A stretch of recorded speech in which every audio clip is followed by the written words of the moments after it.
আজকের ভিডিও লতা পাতা নিয়ে। ফার্মে মুরগি, সোনালী মুরগির জন্য লতা পাতা। তো লতা পাতা খাওয়ালে মুরগির কি কি কাজ আজকের বলবো।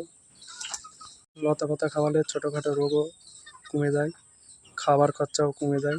তো এরকম নতুন নতুন ভিডিও পেতে পেজটাকে ফলো করে রেখে দেবে, পেজটাকে ফলো দিয়ে শেয়ার দিয়ে দেবে, এরকম নতুন নতুন ভিডিও পেয়ে যাবে। তো আসসালামু আলাইকুম, আমি ছাদ খামারি থেকে আবার চলে আসলাম তোমাদের সামনে একটা ভিডিও নিয়ে, লতা পাতার কার্যকারী কী।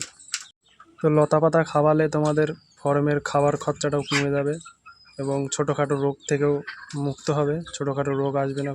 লতা পাতায় খুব vitamin A, vitamin C, vitamin K লতা পাতায় আছে।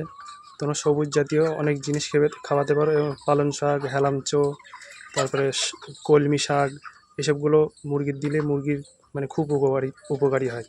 এইগুলোই লতা পাতা, কলমি শাক এসবগুলো খাওয়ালে সবুজ জাতীয় জিনিস, তোমার ফার্মের খরচাটাও একটু কমবে, খাবারের খরচাটা, এবং ছোটোখাটো রোগ ব্যাধি থেকেও তোমার মানে সুবিধা হবে। ছোটোখাটো রোগ ব্যাধি ঢুকবে না, ছোটোখাটো রোগ ব্যাধিও সেরে যাবে। সবুজ লতা পাতা খাওয়াবে। আমার ফার্মে 500 মুরগি আছে, 500 মুরগির জন্য এই লতা পাতা দিয়েছে সকালে।